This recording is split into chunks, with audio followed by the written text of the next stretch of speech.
I am Alyssa, and today I'm sharing with you my December 2019 favorites. Yes, I am always a little bit late with monthly favorites. I'm so sorry. But if you're new to my channel and haven't seen a monthly favorites video before, that's where I list my favorite books, movies, TV shows, and video games of the previous month. And yeah, let's just get started. First up with the book that I loved in December, that is The Golden Compass by Philip Pullman. I had never read this before this year. I know it's considered like a literary classic. It's kind of considered a children's book, even though if you read it, a lot of it's not child friendly. And I did want to read this before I watched the HBO adaptation. And I will say the beginning of the book is a little bit slow and it took a little bit for me to get interested, but once I did, it was just a non-stop thrill ride. I'm so excited to continue the series. I'm excited to watch the HBO adaptation. And if you're into fantasy, check this out. It's definitely not just for kids. I don't even think it'd be considered for younger children, maybe older children. But it does have gore in it. It does have a little bit of language. And it does have some scary moments. But I love following Lyra Belacqua in this world where every human has a daemon. And her uncle, Lord Azrael, is kidnapped. And Mrs. Coulter, this woman who is very magnetic, is a gobbler. I won't say anything more about the plot because I feel like you need to read the book, but it is a very excellent fantasy series, or at least the first book is really good. Now, moving on to movies, which if you want to see everything I watch, follow me on Letterboxd. That link is down below in the description box. I will follow you back if you follow me on there. And I also have a second Instagram account where I list all of my stuff I pretty much watch. Some things I'm going to exclude, but I'm going to cover a lot of things I watch or read or play. So follow that account if you want more info. That'll be in the description box as well. But the first movie I loved in December was Abominable. This was so freaking cute. Of course, this is about an abominable snowman, a yeti, but it's so cute. It's just about finding yourself, helping others, being true to yourself, knowing what's good versus wrong, and just being brave. And I just loved everything about it. I loved how it was set in China. I loved all the voice acting. I thought the visual style was beautiful. The animation was gorgeous. And I fell in love with Everest, the titular abominable snowman slash yeti. So definitely check this out. It's not just for kids. I think adults can get a really good message from it as well. And it has an excellent rendition of Coldplay's Fix You in this as well. I have to say that because that's an amazing song. Next up is Black Christmas, the 1974 edition, the first one. I went in this not expecting too much and was pleasantly surprised. I love how they set this film up, and I was blown away by the fact that this is directed by the guy who directed A Christmas Story, by the way. The way they presented the point of view from the serial killer was just genius. I was paranoid after watching the movie. I was checking behind doors. I was afraid someone was behind me. And all the characters in here are either likable or you just despise them. But I thought the tension was really well ratcheted up. They evenly dispensed it. I loved the mystery of not knowing who the killer was. And I have not seen either of the remakes, but this would be really hard to beat because it still holds up well to this day. I think it's an excellent horror film. It's not just a Christmas movie. If you would consider it a Christmas movie, it's set at Christmas. So there you go. But it's great. It's great. If you haven't seen it, watch it. Now, the next movie was my personal favorite movie of 2019, and that was Parasite. I am a huge fan of Bong Joon-ho. I've seen the majority of his films, and I was so excited to finally see Parasite. And oh man, I cannot reveal too much of the story because that would ruin the whole thing, but basically you're following two different families from two different income brackets and they become enmeshed, and that's all I'm gonna say. This movie contains elements of being a thriller, of being a domestic drama, of being a comedy. It just flits through these different genres and it does it effortlessly, and the performances are top notch. This is a masterpiece. I think this is probably my favorite Bong Joon-ho movie to date. I freaking love it. And if you don't mind reading subtitles, this is an excellent Korean film that you definitely need to check out. The next movie up is Marriage Story. This is on Netflix and it stars Adam Driver and Scarlett Johansson. They play Charlie and Nicole, a couple who are living in New York and decide to divorce. They have a child. Nicole wants to move back to Los Angeles, which is her hometown, but Charlie wants to stay in New York where he works as a playwright. And there are all these different elements that start to complicate what initially starts as an amicable split. And it's heartbreaking, it's tough to watch, but the performances are amazing. It really centers around the fact that you need to really respect your spouse, treat them right, kind of know when something isn't going well with them if they want something different. It's really about communicating with your spouse, unlike what these two do. Do not follow in these two's footsteps, is basically what the film is trying to say. And it is based off of Noah Baumbach, the director's own divorce from Jennifer Jason Leigh. So it is very interesting to see the real world parallels with Charlie and Nicole compared to Noah and Jennifer. And it's a downer, but it does have some moments of hope. And I would recommend seeing it just for the performances of Adam Driver and Scarlett Johansson alone.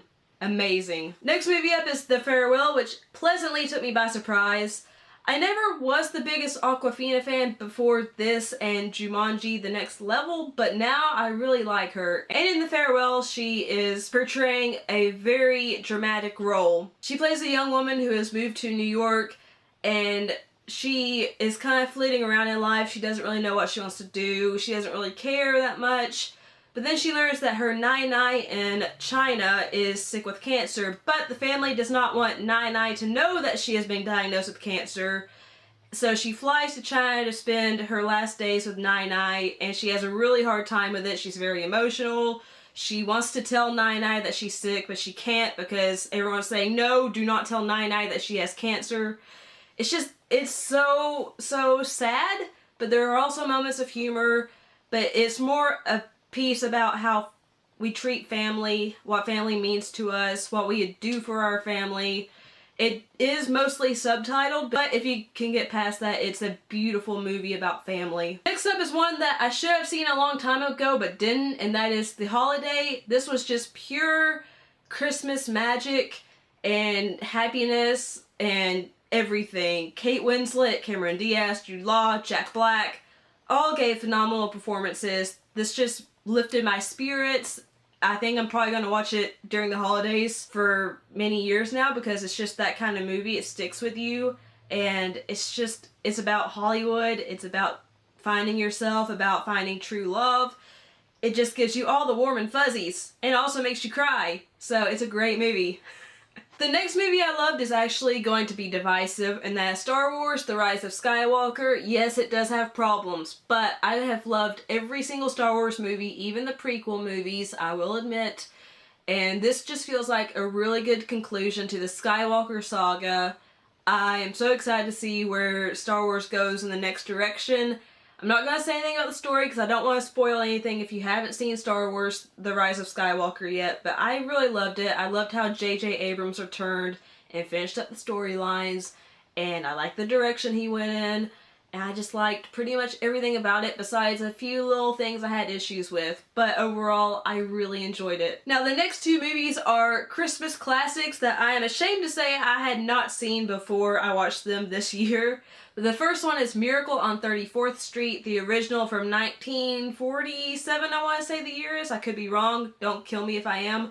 But that was just, so cute!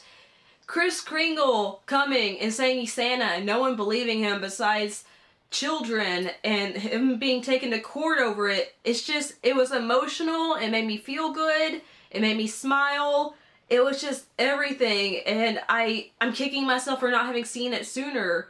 I have not watched the remakes. I don't know if they hold up as well as the original, but the original is just wonderful holiday magic, just like The Holiday was. I'm going to say the same thing for the next one. It's a Wonderful Life. Oh my gosh, following his story, and I cannot remember the character's name now.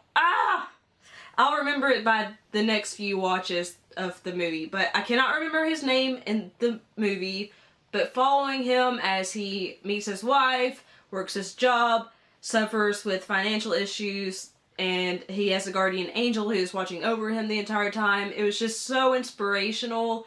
I loved the performances in this. I loved how it tackled heavier topics for a holiday movie, but it also really shined a light on how important family is and how much you make a difference in this world, even if you don't think you do.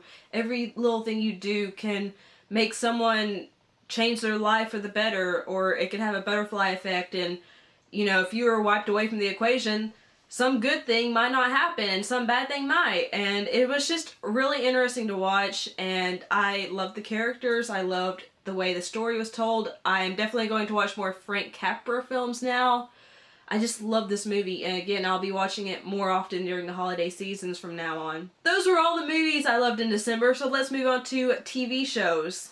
The first one I want to mention is one that is still currently going, and that is Harley Quinn on DC Universe. This is an R-rated Harley Quinn cartoon, so children do not need to watch this. She and everyone else on the show drop F-bombs frequently. There's a lot of gore and violence, but it just feels so right for the character. It shows her with Joker and how they're a very toxic relationship. I love her relationship with Poison Ivy. I think Kaylee Cuoco was an excellent choice to voice Harley, and Lake Bell with being the voice of Poison Ivy is great as well. Alan Tudyk as the Joker. I mean, this voice cast is ace. I love it. I love the bright color scheme because, again, it suits Harley. And I just love having an R-rated Harley Quinn property. I just freaking love it. I could have said the F word, but I'm trying not to curse in my videos, but it would have been appropriate for this show. And if you have DC Universe and you can watch it, check it out. If you love Harley Quinn, if you love DC, it's a lot of fun. The next one up is one that most people have already watched by now, and that is The Witcher. I'm a huge fan of the video game series. I have not read the novels. I'm going to fix that. But the Netflix show is so good. And you do need to know beforehand that there are 3 different timelines going on throughout the season, or you will be confused AF. But Henry Cavill as Geralt of Rivia is perfection. He is the perfect Geralt. He is just so phenomenal in this role. I loved Jaskier. Toss a coin to your Witcher. That song is stuck in my head now, and it will be forever, I think, because I constantly am singing it. It's that catchy, and if you watch the show and hear the song, it's gonna be stuck in your head too. And if it's already stuck in your head, I'm sorry, I just reignited it. And I really loved how they explored Yennefer's background. I loved the performance by Anya Shalatra. If I said that wrong, I'm sorry. She was phenomenal as Yennefer. I love seeing Ciri in the show. Just, oh, it's so great. Most of it is wonderful. I will say some of the CGI is kind of cheesy, but other than that, I love the story, I love the fight scenes, the monsters that are portrayed on the show. I don't know if that's the right word to use, that are in the show. I love the relationship between Geralt and Yennefer and Jaskier, and I just love getting to know these characters more, to be in the world of Nilfgaard more. Just being there, I loved it, and I cannot wait for season 2. And the last show I want to talk about is You season 2. I loved the first You, but I think I loved the second season even more, because I felt even more empathetic towards Joe, who is now going by the name of Will in season 2. But if you don't know anything about the show You, it's about a man named Joe Goldberg who is a stalker, and he might get into a spot of the old ultra-violence every once in a while. That's all I'm gonna say. But in season 2, he relocates from New York to LA, and that's all I'm gonna say. I will say that Chris D'Elia is a guest star in this second season, and I freaking loved him in this series? Turning British. Season. He was really good. It was just a nice treat to see Chris D'Elia in season 2, but yeah, definitely watch You if you're into creepy shows. It does have a voiceover narration for the majority of each episode, just like Dexter did, so if that bothers you, that might bother you with this show. But personally, I felt like it invested you more into Joe and got you more into his viewpoint, and it kind of made you sympathize with him more, even though you shouldn't, because he's a pretty terrible guy. But check out You if that sounds interesting. By the way, it's on Netflix, as is The Witcher. Forgot to mention that. And the last thing I want to talk about is the game I loved in December, and that is Fire Emblem Three Houses. I feel really bad because it took me that long to play the game because my boyfriend got it for me as a birthday gift back in July, and he had already played it and beaten it. I finally played it in December, and I loved it besides the last boss fight, which took me so many hours, and I had to grind a lot, and I got frustrated, but it was such a sense of accomplishment to beat the final boss and to finish the game. But I love the Fire Emblem series, and this felt like a departure from the 3DS games. I started with those guys, by the way, so please don't murder me for not having played the first games before the ones on the 3DS. But Fire Emblem Three Houses is a huge departure because you're not only doing the strategic turn-based battles that are famous in the series, you're also a professor at a monastery and you have to teach classes, lead seminars, bond with your students by having meals with them or tea parties, giving them flowers on their birthday, fishing, planting flowers and vegetables and fruit in a garden. You have all these side activities to do besides just battling, and I think that adds so much to the story and to the gameplay. I loved learning more about my character, the characters from my house. I chose to be the leader of the Black Eagles. I definitely do want to check out the other two houses at some point, but this is a very lengthy game, so that might be in the future. But I love the Black Eagles and all the students that I had. I formed attachments to them. I had my favorites, of course, but I loved all of them. The graphics are beautiful. It looks good both in handheld mode and in docked mode. I mostly played in docked mode, but it does feel good to play handheld, and it looks good as well. I just love pretty much everything about this besides that very gruesome, not really gruesome, what's the word I'm looking for? I'm just gonna say grindy boss battle at the end. Because even though I was the recommended level, that wasn't enough. I had to spend hours leveling up to finally be able to beat that boss. But no shame in my game. I finished the game, I did it, so yay! And it's phenomenal. I highly recommend you check it out if you have a Switch and you want to play turn-based strategy games and you've never played a Fire Emblem. This is very newcomer friendly. There's a casual mode with no permadeath, so you can play that. Your characters won't die after every turn, which I always play with no permadeath on because I don't want my characters to die permanently. So there are so many options with this game, and I love it and I recommend it. So those were all my favorites for December. I know you're watching this in the middle of January, but I loved everything I mentioned. Let me know what you loved in December or in January, or just leave me an emoji down below so I can say hi to you.